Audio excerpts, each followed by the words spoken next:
Hello বন্ধুরা, আজকে আমি একটা লিটল উইচের গল্প শেয়ার করব। মানে ছোট্ট ডাইনির গল্প। কিন্তু সে কখনোই কোনো মানুষের ক্ষতি করে না। তার জীবনের একটাই লক্ষ্য, সে সব উইচদের একটা পার্টিতে জয়েন করতে যায়। কিন্তু তার বয়স মাত্র 127 বছর, যে কারণে তাকে ওই পার্টিতে ইনভাইট করে না। তাও সে সাহস করে পার্টিতে চলে যায়, আর এরপরই তার সঙ্গে ঘুরতে শুরু করে অদ্ভুত সব কাহিনী। গল্পের শুরুতে ঘন জঙ্গলের ভেতর আমরা একটা মেয়েকে দেখি, যে বিভিন্ন রকম ম্যাজিক করতে থাকে, কিন্তু তার কোনো ম্যাজিকই আসলে সফল হয় না।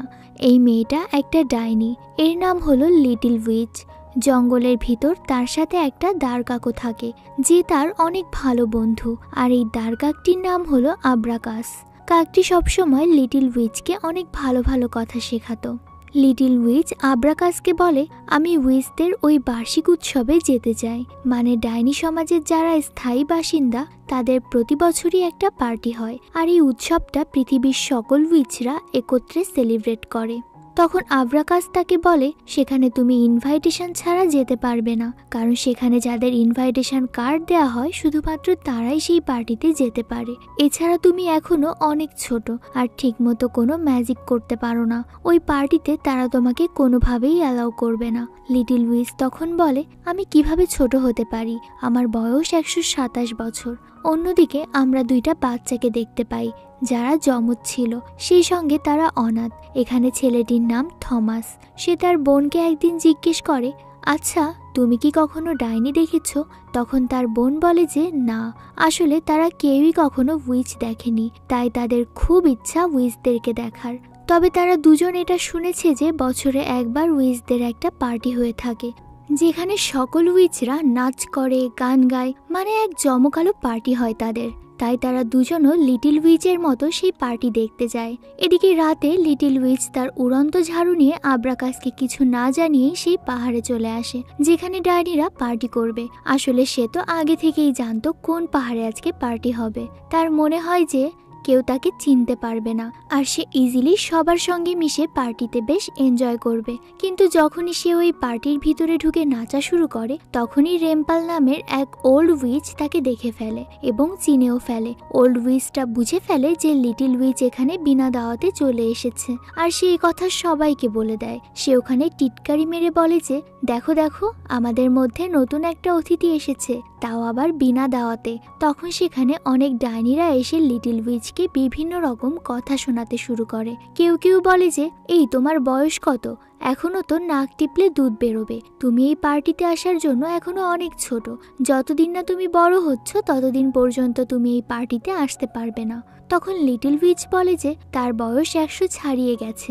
এটা শুনে তো অন্য উইচরা হাসতে শুরু করে। তখন সেখানে একজন উইচ বলে যে তুমি আমার বয়স জানো, 5000 পেরিয়ে গিয়েছে। তখন একজন ওল্ড উইচ বলে, আমাদের চেহারা দেখো, আমাদের চেহারায় চামড়ার ভাঁজ পড়ে গেছে। এছাড়া এই পার্টিতে বিনা ইনভাইটেশনে কেউ আসতে পারে না, এজন্য তোমার এখান থেকে চলে যাওয়া উচিত। তখন লিটল উইচ বলে, আমি আপনাদের মতো হতে চাই, আপনাদের সাথে থাকতে চাই, এজন্য আমি যে কোনো কিছুই করতে রাজি। কিন্তু সেখানে তার কথা কোনো ডাইনি মানতে চায় না, আর সবাই মিলে এক হয়ে বলে যে ও যেহেতু এখানে আসার সাহস দেখিয়েছে, তাহলে এখনই ওকে শাস্তি পেতে হবে। আর ওকে কিন্তু কোনো সাধারণ শাস্তি নয়, বরং অনেক কঠিন শাস্তি দিতে হবে। ঠিক তখনই সেখানে উইচদের প্রধান চলে আসে, আর সবাইকে চুপ করিয়ে দিয়ে বলে, এখন আমি যা বলবো তাই হবে। মানে প্রধান আসাতেই এই যাত্রার মতো হাত থেকে বেঁচে গেল। তবে সে তখন লিটল উইচকে বলে, তুমি যেহেতু একটা ভুল করেই ফেলেছো, তাই তোমাকে কিছুটা কষ্ট করতেই হবে। এরপর সে তাকে বড় মোটা একটা বই দেয়, যেখানে অনেকগুলো মন্ত্র আছে। সে বলে 1 বছরের ভিতর তোমাকে এই বইয়ের সব মন্ত্র মুখস্থ করতে হবে। সামনের বছর এমন সময় এখানে আবার পার্টি হবে, আর তুমি যদি এই সব মন্ত্র মুখস্থ করে ফেলতে পারো, তাহলে আমরা এখানে তোমাকে দাওয়াত দিব। আর তুমি যদি এটা না করতে পারো, তাহলে তোমাকে আমরা আর কখনোই আমাদের এখানে আসতে দিব না। এখন যেহেতু লিটল উইচ এখানে বিনা আমন্ত্রণে চলে এসেছে, তাই সেখানে উপস্থিত সকলেই বলে যে একে সাজা দিতেই হবে। কোনো কোনো উইচ বলে ওর চুল পুড়িয়ে দেয়া হোক, কিন্তু ওল্ড উইচ বলে আমরা ওর জাদুর ঝাড়ু পুড়িয়ে ফেলবো, তাতেই ওর বেশি পাকনামো করে উড়ে বেড়ানো বের হয়ে যাবে। আর আমরা তো সবাই জানি ওই জাদুর ঝাড়ু ছাড়াও উইচরা কোনোভাবে উঠতে পারে না। তাই এরপর লিটল উইচের জাদুর উড়ন্ত ঝাঁটাটা আগুনে পুড়িয়ে ফেলা হয়। তো যেহেতু লিটল উইচের কাছে এখন আর কোনো জাদুর ঝাড়ু নেই, তাই তাকে পায়ে হেঁটেই বাড়ি পর্যন্ত পৌঁছাতে হবে। তবে এই জাদুর বইটা অনেক ভারী, এজন্য ওকে বাসায় পৌঁছানোর জন্য জঙ্গলের লম্বা রাস্তা কষ্ট করে পার করতে হয়। ঘরে আসার পরে সে আব্রাকাসকে বলে সেখানে সবাই অনেক মজা মাস্তি করছিল, সবাই নাচানাচি করছিল, কিন্তু আমার ওল্ড উইচের ওপর প্রতিশোধ নিতে হবে যে আমার জাদুর ঝাড়ুটা পুড়িয়ে ফেলেছে। তারপর সে কাগজে একটা বিশ্রী মুখ আঁকে আর সে আব্রাকাসকে বলে একদিন আমি এই ওল্ড উইচকে এমন বানিয়ে ফেলবো, আমার ঝাড়ু পুড়িয়ে ফেলার কত শখ, তাই না? এরপরে সে ওই বইটা খোলে এবং মন্ত্র পড়া শুরু করে, কিন্তু এই মন্ত্র এতটাই কঠিন যে তার উচ্চারণ করতে কষ্ট হয়, কিন্তু সে বারবার চেষ্টা করতে থাকে। এরপর সে বাইরে বের হলে দেখতে পায় সেখানে কয়েকজন মহিলা লাকড়ি জোগাড় করছে, তবে সেখানে খুব একটা বাতাস নেই বলে গাছ থেকে লাকড়ি মানে ছোট ডাল পড়ছিল না। তখন লিটল উইচ সেখানে একটা জাদু করে, যার ফলে ওখানে প্রচুর বাতাস হতে শুরু করে, এমনকি লাকড়িও পড়তে শুরু করে। আসলে সে এই ম্যাজিকটা আজকে সকালেই শিখেছে, তাই প্রয়োগ করে দেখছিল সেটা কাজ করে কিনা। এখানে অত লাকড়ি দেখে তো মহিলারা সবগুলোই গুছিয়ে নেয়। তবে দুর্ভাগ্যবশত সেখানে তখন বনের জেনারেল চলে আসে, তাদেরকে নিষেধ করে যে এটা সরকারি সম্পত্তি, তোমরা এভাবে নিতে পারো না। তখন লিটল উইচ ওই জেনারেলের ওপর জাদু করে, যার ফলে একটু পরে জেনারেল ওই মহিলাদেরকে বলে যে তোমাদের যা যা লাগবে সবই এখান থেকে নিতে পারো। তো এরপরে সকালে লিটল উইচ মার্কেটে যায়, কারণ তার নিজের জন্য একটা ঝাড়ু দরকার। সে ঝাড়ুর দোকানে যায় এবং নিজের জন্য একটা ঝাড়ু খুঁজতে থাকে। সেখানে সে থমাস আর তার বোনকে দেখতে পায়, যে একটা চকলেটের দোকানের বাইরে দাঁড়িয়ে ছিল। সে চকলেট কিনতে চায়, কিন্তু তার কাছে টাকা থাকে না। আর যখনই সে তার নিজের পকেটে হাত দেয়, তখনই সেখানে একটি চকলেট দেখতে পায়, যেটা কিনা লিটল উইচ তার জাদুর মাধ্যমে থমাসের বোনের পকেটে রেখে দেয়। থমাসের বোন ভাবতে শুরু করে তার পকেটে এই চকলেট কিভাবে আসলো। তখন লিটল উইচ মার্কেটে একটা মেয়েকে দেখে, যে সেখানে কাগজের ফুল বিক্রি করছিল, কিন্তু তার ফুল কেউই কিনছে না। এই কারণে সে অনেক হতাশ হয়ে পড়ে। লিটল উইচ তার কাছে যায় এবং ম্যাজিক দিয়ে তার ফুলগুলোর মধ্যে অনেক সুগন্ধি যুক্ত করে, যার ফলে তার সবগুলো ফুল মুহূর্তের মধ্যেই বিক্রি হয়ে যায়, যা দেখে তো লিটল উইচেরও খুব ভালো লাগে। আসলে লিটল উইচ খুব ভালো একটা ডাইনি, যে অন্যের দুঃখ কষ্টগুলো বুঝতে পারে আর সবসময় চেষ্টা করতো তাদেরকে কোনো না কোনোভাবে সাহায্য করার, যেটা আসলে সচরাচর কোনো ডাইনি করে না। এবার লিটল উইচ তার কাছে থাকা একটা নতুন ঝাড়ুতে ম্যাজিক করে এবং সেটাতে করে উড়ে নিজের ঘরে চলে আসে। তো পরের দিন সকালে থমাস আর তার বোন জঙ্গলের মধ্যে হাঁটতে হাঁটতে রাস্তা ভুলে যায় আর লিটল উইচের বাসায় পৌঁছে যায়। এরপর যখনই তারা লিটল উইচকে দেখে, তখনই তারা চিনে ফেলে একদিন আগেই তারা একে মার্কেটে দেখেছিল। লিটল উইচও বাচ্চাদের অনেক ভালোবাসে, সে তাদেরকে তার বাসায় ডেকে অনেক ভালো খাবার খেতে দেয়। থমাসের বোনের একটু সন্দেহ হয়, তাই সে তাকে জিজ্ঞেস করে যে তুমি কি একটা ডাইনি? থমাস তার বোনকে বলে তোমার এটা বলা উচিত নয়। তো এইসবের পর এই লিটল উইচ তার ম্যাজিক দেখানো শুরু করে, ফলে দুই বাচ্চা অনেক খুশি হয়। যে ম্যাজিকই বাচ্চারা দেখতে চায় লিটল উইচ সেই ম্যাজিকই করে দেখায়। আর তখনই লিটল উইচের দরজায় কেউ কড়া নাড়ে। সে যখন বাইরে যায় সেখানে ওল্ড উইচ আসে। সে তখন লিটল উইচকে বলে তোমার মন্ত্র পড়া কেমন চলছে? লিটল উইচ তখন বলে আজ আমি কোনো মন্ত্র পড়িনি। এরপর ওল্ড উইচ তার ঘরের ভেতরে আসে এবং তার ঘরের ভেতরের অবস্থা দেখে সে বুঝতে পারে সে আজকে মন্ত্র উচ্চারণ করেছে। ওল্ড উইচ লিটল উইচকে বলে শুক্রবার আমরা মন্ত্র উচ্চারণ করি না, তোমার এটা করা একদম উচিত হয়নি। ওল্ড উইচ তখন থমাস আর তার বোনের ঝুড়ি দেখতে পায় আর তার সন্দেহ হয় যে এখানে কোনো মানুষ উপস্থিত আছে, যদিও লিটল উইচ তাদের দুজনকে লুকিয়ে রেখেছিল। এজন্য ওল্ড উইচ জিজ্ঞাসা করলেও সে তাকে কিছুই বলেনি। ওল্ড উইচ এখানে যত সমস্যা হচ্ছিল সব সে নোটে লিখে রাখছিল। ওল্ড উইচ এখান থেকে বের হওয়ার পর লিটল উইচ থমাস আর তার বোনকে বলে তোমরা এখান থেকে তোমাদের বাসায় চলে যাও। যখন থমাস আর তার বোন রাস্তায় ছিল, তখন ওল্ড উইচ সেখানে তাদেরকে দেখে ফেলে আর বুঝে ফেলে যে এই দুই বাচ্চাই লিটল উইচের ঘরের ভেতর ছিল। এরপর লিটল উইচকে আব্রাকাস বলছিল যে তুমি তো জানো যে শুক্রবার মন্ত্র পড়তে নেই, কিন্তু তুমি এটা কেন করেছো? সে বলে আমি বাচ্চাদের খুশি করতে চেয়েছি। এরপর কয়েক মাস চলে যায়। লিটল উইচ একাধারে শুধু মন্ত্র পড়তেই থাকে। এরপর শীতকাল চলে আসে। একদিন সে যখন শহরে আসে তখন সে দেখতে পায় দুজন বাচ্চা অন্যান্য বাচ্চাদেরকে অনেক বিরক্ত করছিল। তাই সে ওই দুই বাচ্চার পায়ের জুতা বরফের ভেতর জমাট বেঁধে দেয়, যেখানে এক বাচ্চা পুরোপুরি বরফের ভেতর আটকে পড়ে। এখানে আরেক বাচ্চা যে অনেক উদাস থাকে। যখন সে উদাস হয়ে চলে যাচ্ছিল তখন লিটল উইচ তার পিছে পিছে যায় এবং বলে, তুমি এত উদাস কেন?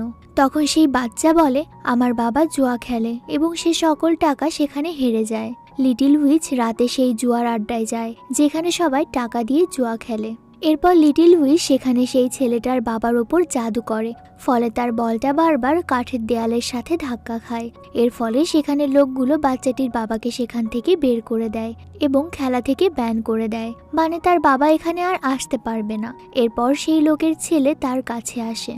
সেই লোক উপলব্ধি করে যে তার জুয়া খেলা ঠিক হয়নি, নিজের ছেলেকেও বকাঝকা করা ঠিক হয়নি, তার কাছে তার সন্তানই সবকিছু। আর এরপর তারা বাবা ছেলে মিলে সেখান থেকে চলে যায়। এদিকে র্যাম্পেল তো সবকিছুই দেখছিল, সে জানে এগুলো সব লিটল উইচ করছে, কিন্তু সে মানুষদেরকে হেল্প করা একদমই পছন্দ করে না। তো এরপর লিটল উইচ যখন বাড়িতে ফিরে আসে সে দেখতে পায় তার ঘর পুরো মোমবাতি দিয়ে সাজানো এবং সেখানে একটা কেকও রাখা আছে। আর এইসব আব্রাকাস তার জন্য করেছে, কারণ আজকে লিটল উইচের জন্মদিন। ওর পরের দিন র্যাম্পাল মানে সেই ওল্ড উইচ লিটল উইচের সাথে দেখা করার জন্য তার বাসায় যায়।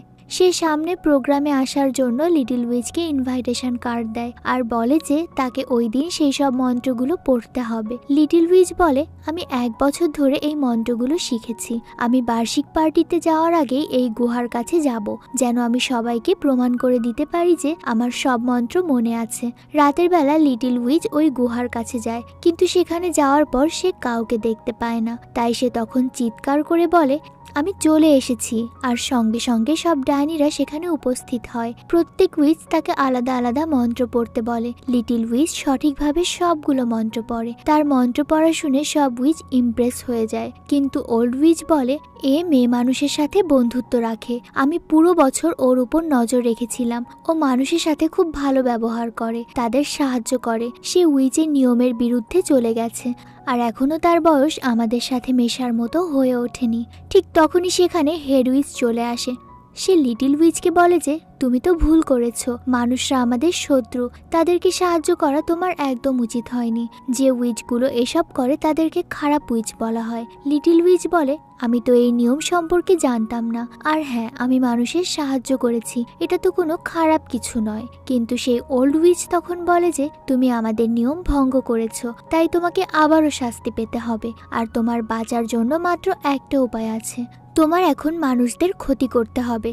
তুমি যদি থমাস আর ওর বোনকে পাথর বানিয়ে দাও তাহলে আমরা বিশ্বাস করব যে তুমি আমাদেরই একজন, তোমার সব ভুল মাফ করে দেয়া হবে। কিন্তু লিটল উইচ তখন বলে যে আমি এই কাজটা করতে পারবো না। তখন ওল্ড উইচ বলে, তোমার কাছে একদিনের সময় আছে, কি করবে না করবে সেটা তুমি জানো। এরপর লিটল উইচ তার বাসায় চলে আসে। সে এসে আব্রাকাসকে অনেক কিছু বলতে থাকে। আসলে সেই তাকে ভালো উইচ বানিয়েছিল, সেই তাকে ভালো কথা শিখিয়েছিল, তাই সে রাগ করে আব্রাকাসকে ঘর থেকে বের করে দেয়। এর পরের দিন সে শহরে চলে আসে। সে ভেবে নিয়েছিল যে সে থমাস আর ওর বোনকে পাথর বানিয়ে ফেলবে, যেন সে ওইসব উইচের একজন হয়ে যায়, যা সে নিজে এতদিন ধরে হতে চেয়েছিল। কিন্তু সে ওখানে গিয়ে তাদের আর পাথর না বানিয়ে উল্টো তাদের চারপাশে জাদুর একটা সিল্ক তৈরি করে দেয়, যাতে করে তাদের 2 ভাই বোনের ওপর কেউ কোনো ক্ষতি না করতে পারে। এরপর সেখানে র্যাম্পাল চলে আসে আর সে লিটল উইচকে বলে যে তুমি যদি এই বাচ্চাদেরকে না মারো তাহলে আমি নিজেই এই বাচ্চাদেরকে মেরে ফেলবো। লিটল উইচ সেখান থেকে নিজের বাসায় চলে আসে। বাসায় জাদুর মন্ত্রে লেখা একটা বই আছে। সে জানে যে সে ছাড়া অন্য কোনো উইচের মন্ত্রগুলোই মনে নাই, এজন্য সে চিন্তা করে সে এই জাদুর বইটা আগুনে পুড়িয়ে ফেলবে। সে আরেকবার মন্ত্রগুলো ভালো করে পড়ে নেয়। এরপর সে ওই জায়গায় যায় যেখানে বার্ষিক উৎসব হচ্ছে, সেখানে সে সবসময় অংশগ্রহণ করতে চাইতো। এরপর সে পার্টিতে গিয়ে মন্ত্র পড়া শুরু করে, যার ফলে দুনিয়ার সব উইচের কাছে যতগুলো জাদুর বই ছিল সব এক জায়গায় জমা হয়ে যায়। সে এই সবগুলো বই আগুনে পুড়িয়ে ফেলতে চেয়েছিল, কিন্তু সে ম্যাচ বক্স ভুলে বাসায় রেখে চলে এসেছিল। সে বইগুলো জ্বালানোর জন্য মন্ত্র পড়ছিল, কিন্তু সে তখন মন্ত্রগুলো ভুলে যাচ্ছিল। সব উইচগুলো তাকে থামানোর চেষ্টা করে। লিটল উইচ এক মন্ত্রের সাহায্যে হেড উইচকে ব্যাং বানিয়ে দেয়। এটা দেখে সেখান থেকে ওল্ড উইচ পালিয়ে চলে যায়। এরপর লিটল উইচ ওখানে থাকা সব উইচকে ব্যাং বানিয়ে দেয়। এরপরে ওর কাছে আব্রাকাস ম্যাচ বক্স নিয়ে চলে আসে। আব্রাকাস জানতো যে সে ম্যাচ বক্স বাসায় ভুলে রেখে এসেছে। লিটল উইচ নিজের ভুল বুঝতে পারে আর সে আব্রাকাসের সাথে আবার বন্ধুত্ব করে। তখনই সে দেখে ফেলে যে ওল্ড উইচ জাদুর বই নিয়ে পালাতে যাচ্ছে। সে তখনই ওল্ড উইচের কাছে গিয়ে মন্ত্র পড়তে থাকে, যার ফলে ওল্ড উইচের চেহারা খুবই বিচ্ছিরি হয়ে যায়, যেটা সে অনেক আগে থেকেই করতে চাচ্ছিল।